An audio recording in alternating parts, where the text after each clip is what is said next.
বিচার, গণহত্যার বিচার যেভাবে হয় সেভাবে হওয়া উচিত। কারণ আমার ছেলে তো পৃথিবীতে কিছু নিতে পারে নাই, সব শুধু সবাইকে দিয়ে গেছে। কিন্তু আজকে আমরা কি পাইছি? আজকে 1.5 বছর এই বিচারের নামে কি হচ্ছে? আমরা আশা করি আজকের এই বিচারে সঠিক রায়টা হবে এবং দ্রুত এই রায়টা কার্যকর হবে। এই রায় তো কার্যকর না, কারণ এরপর আপিল করতে পারে, কত কিছু আছে। আমরা চাই এই রায় দ্রুত কার্যকর হোক, আমরা যেন এই রায় দেখে যেতে পারি। Thank you. আমার নাম সৈয়দ গাজীউর রহমান, আমার ছেলের নাম সৈয়দ মুনতাসির রহমান। যাত্রাবাড়িতে 5 তারিখে এই স্বাধীনতার ঠিক আগ মুহূর্তে, যে স্বাধীনতার জন্য সে দুইবার গুলি গেছে, এরপরেও ধরে রাখতে পারি নাই, অথচ সে স্বাধীন সে দেখে যেতে পারে নাই। সেহেতু আমার একমাত্র সন্তান, আমার আর কোনো সন্তান নেই।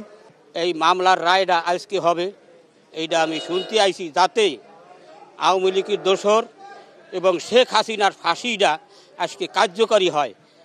হ্যাঁ, যদি আজ ফাঁসিটা কার্যকরী হয়, ভারত থেকে শেখ হাসিনারে আনতে হবে, আইনা ওরে বাংলার মাটিতে সাধারণ জনগণ শহীদ পরিবারদেরকে নিয়ে যেন ওর ফাঁসিটা সবাই দেখতে পারে, এই কামনা করে আমার বক্তব্য এখানেই রাখছি। আল্লাহ। আজকে তো রায় কাকা, আজকে রায়, ফাঁসি না।